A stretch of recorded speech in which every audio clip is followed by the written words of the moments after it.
ଓ hello. ତ ଆଜି ମଜାମସ୍ତିରେ ଟିକେ ବ୍ଲଗଟା ଷ୍ଟାର୍ଟ ହଉଛି ଆମ କଲେଜରୁ। ତ ଆମେ ଏଠି ଯେତିକି 3-4ଟା ମିନିଟ୍ ସବୁ ଠିଆ ହେଇଛୁ, ଏଠୁ ତାର ପଛପଟେ କଣ ଗୋଟେ ଆପ୍ଲିକେସନରେ ଲେଖିଲାଣି ଆମ ଭିତରେ ଗୋଟେ ହିରୋ ଟୁଆଟ ଅଛି। ଦେଖିବ ସିଏ କିଏ? ସେଟକା ହଉଛି ଆମର ଏଠି ଜଗନ୍ନାଥ ଚଷମା ମଶା ବୁଲି ବୁଲୁଛି।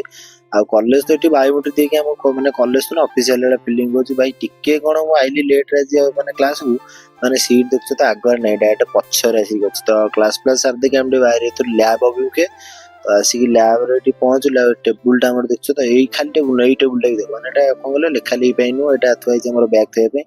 ତ ଲ୍ୟାବ୍ ମଧ୍ୟରେ ଆମେ ଟିକେ ପଳେଇଥିଲୁ ଖାଇବାକୁ। ଏଠୁ ଦେଖ ମାନେ ଡବାରେ ଲୁଣ ନାହିଁ, ତଥାପି ସେ ଜାଣି କଣ ପାଇଁ ଡବାଟାକୁ କାଢୁଛି ଭଗବାନ ଜାଣିଥିବେ। ତ ଏଇଠି ଦେଖୁଛ ଖାଇଗଲାଣି ତାର। ତ ଲ୍ୟାବ୍ ଫ୍ୟାବ୍ ସାରି ଦେଇକି ଆମେ ପୁଣି ପଳେଇ ଯାଇଥିଲୁ କ୍ଲାସ ରୁମକୁ। ଆଉ ଏଠି କ୍ଲାସ ଆସୁ ଆସୁ ଆମର ଏଠି ଷ୍ଟାର୍ଟ ହେଇଥିଲା କ୍ଲାସ। ତ କ୍ଲାସ ଏକା ସାରି ଦେଇକି ଆମେ ଆସିଥିଲୁ କଲେଜର ଅଫିସ ରୁମକୁ, କାହିଁକି ନା କଲେଜକୁ ଆମକୁ ପଇସା ଦେବାର ଅଛି। ଆଉ ପଇସା ଦେବା ପାଇଁ କେତେ ପିଲା ଠିଆ ହେଇଛନ୍ତି ଦେଖୁଛ ତ, ଏତିକି ପଇସା ହେଲା ଆଉ କୁଆଡେ ଦେଇଥାନ୍ତି। ତ କ୍ଲାସ ସାରି ଦେଇକି ପବନର ମୋର ଘରକୁ ବାହାରି ଯାଇଥିଲୁ। ତ ଭିଡ଼ିଓଟି ଆଜି ଏଇଠି ରଖୁଛି, ରହୁଛି। ଜୟ ଜଗନ୍ନାଥ।